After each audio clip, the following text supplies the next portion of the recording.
Hi hello ನಮಸ್ಕಾರ ಎಲ್ಲರಿಗೂ ಕೂಡ. ಎಲ್ಲರೂ ಹೇಗಿದ್ದೀರಾ? ನೀವೆಲ್ಲರೂ ಕೂಡ ಚೆನ್ನಾಗಿದ್ದೀರಾ ಅನ್ಕೊಳ್ತೀನಿ. ತುಂಬಾನೇ ದಿನ ಆಗೋಯ್ತು, ನಾನಂತೂ ವ್ಲಾಗ್ ಮಾಡಿಲ್ಲ, ಟೈಮ್ ಆಗ್ತಾ ಇರಲಿಲ್ಲ. ಸೊ ಇವತ್ತು ವ್ಲಾಗ್ ಮಾಡ್ತಿದ್ದೀನಿ.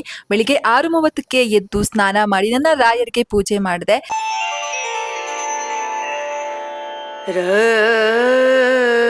ನಾನು ಹಿಂದಿನ ದಿನಾನೇ ಹೂಗಳನ್ನೆಲ್ಲ ತಂದಿಟ್ಟಿರ್ತೀನಿ. ಇನ್ನು ಅಲ್ಲಿಂದ ಬೇರೆ ಬಟ್ಟೆ ಹಾಕೊಂಡು ಸೀದಾ ನಮ್ಮ ಏರಿಯಾದಲ್ಲಿರುವಂತಹ ಶನಿ ಪರಮಾತ್ಮನ ಟೆಂಪಲ್ಗೆ ಹೋಗಿ ಕೈ ಮುಗಿದು ಹೂ ಕೊಟ್ಟು ಕಾಣಿಕೆ ಹಾಕಿ ಹಂಗೆ ಪಕ್ಕದಲ್ಲಿರುವ ಗಣಪಂಗೂ ಕೂಡ ಕೈ ಮುಗಿದು ಬಂದೆ. ಅದಾದ್ಮೇಲೆ ಪಿಜಿಗೆ ಬಂದು ಪಲಾವ್ ಇತ್ತು, ಹಾಗೇನೆ ಹಾಲಿತ್ತು, ಅದನ್ನ ಕುಡ್ಕೊಂಡು ಸೀದಾ ಆಫೀಸಿಗೆ ಹೋದೆ. ತುಂಬಾ ದಿನ ಆದ್ಮೇಲೆ ನಾನು ಆಫೀಸ್ಗೆ ಬೇಗ ಬಂದು ಅದು ಕೂಡ ನಾನೇ ಬೇಗ ತೆಗಿತಾ ಇದ್ದೀನಿ. ಹಾಗೆ ಒಂದು ಕನ್ನಡಿಯಲ್ಲಿ ಸ್ನ್ಯಾಪ್ಸ್ ತಗೊಂಡು, ಇದು ನನ್ನ ಫೇವ್ರೆಟ್ ಪ್ಲೇಸ್ ಅಂತಾನೆ ಹೇಳ್ಬೋದು. ಅಷ್ಟರಲ್ಲಿ ನಮ್ಮ ಆಫೀಸ್ ಕುಮಾರಣ್ಣ ಹಾಗೆ ತೇಜು ನಂಗೋಸ್ಕರ ಕಡುಬು, ಚಿತ್ರಾನ್ನ, ನುಗ್ಗೆಕಾಯಿ ಸಾಂಬಾರೆಲ್ಲ ತಂದಿದ್ರು.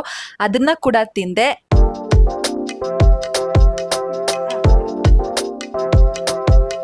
ಇವ್ರೇ ನೋಡಿ ನನಗೋಸ್ಕರ ತಿಂಡಿ ತಂದಿದ್ದು, ತೇಜು ಹಾಗೆ ಕುಮಾರಣ್ಣ.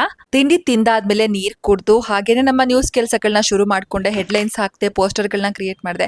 ಹಾಗೇನೆ ವಕ್ಫ್ ವಿವಾದ ರಾಜ್ಯಾದ್ಯಂತ ಚರ್ಚೆ ಆಗ್ತಾ ಇರುವಂತದ್ದು, ಅದನ್ನು ಕೂಡ ನ್ಯೂಸ್ ಮಾಡಿದೆ. ಅಷ್ಟರಲ್ಲಿ ಮಧ್ಯಾಹ್ನ ಆಗೋಯ್ತು. ಇವತ್ತು ಪಿಜಿಗೆ ಊಟಕ್ಕೆ ಹೋಗ್ಲಿಲ್ಲ. ಬೆಳಿಗ್ಗೆ ಇದೆ ತಿಂಡಿ ಹಾಗೆ ಊಟನ, ಮಧ್ಯಾಹ್ನ ಕೂಡ ಎಲ್ಲರೂ ಒಟ್ಟಿಗೆ ಕುತ್ಕೊಂಡು ಹರಟೆ ಹೊಡಿತಾ ತಿಂದ್ವಿ. ಕ್ಯಾಮೆರಾ ಫೋಕಸ್ ಆಗಿದೆ. ಎಲ್ಲರೂ ಮನೇಲೂ ಕೂಡ ವೆರೈಟಿ ಊಟ ಇತ್ತು. ತುಂಬಾನೇ ಚೆನ್ನಾಗಿತ್ತು. ಅನ್ನ, ಸಾಂಬಾರ್, ಪುಳಿ ಮುಂಚಿ, ಮೊಸರನ್ನ, ಬಜ್ಜಿ, ಹೀಗೆ ವೆರೈಟಿ ಊಟಗಳಿತ್ತು. ಇವೆಲ್ಲಾನು ಕೂಡ ಎಲ್ಲರೂ ಒಟ್ಟಿಗೆ ಕುತ್ಕೊಂಡು ತಿಂದ್ವಿ. ಎಲ್ಲರೂ ಒಟ್ಟಿಗೆ ಕುತ್ಕೊಂಡು ಊಟ ಮಾಡೋದ್ರಲ್ಲಿರೋ ಮಜಾನೇ ಬೇರೆ ಅಲ್ವಾ. ಊಟ ಆದ್ಮೇಲೆ ಎಲ್ಲರೂ ಕೂಡ ಹಾಗೆ ಹೊರಗೆ ಬಂದ್ವಿ. ಕುಮಾರಣ್ಣ ಫೋಟೋ ಶೂಟ್ ಮಾಡಿಸ್ತಾ ಇದ್ರು.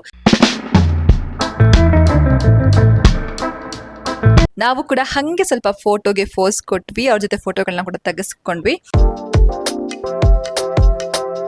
ಹಾಗೆ ಅಲ್ಲೊಂದು ಪಾರಿವಾಳ ಇತ್ತು ನಮ್ಮ ಆಫೀಸ್ ಕೆಳಗಡೆ ಬಿಲ್ಡಿಂಗ್ ಅಲ್ಲಿ, ಅದ್ರದ್ದು ಕೂಡ ವಿಡಿಯೋ ಮಾಡ್ಕೊಂಡೆ.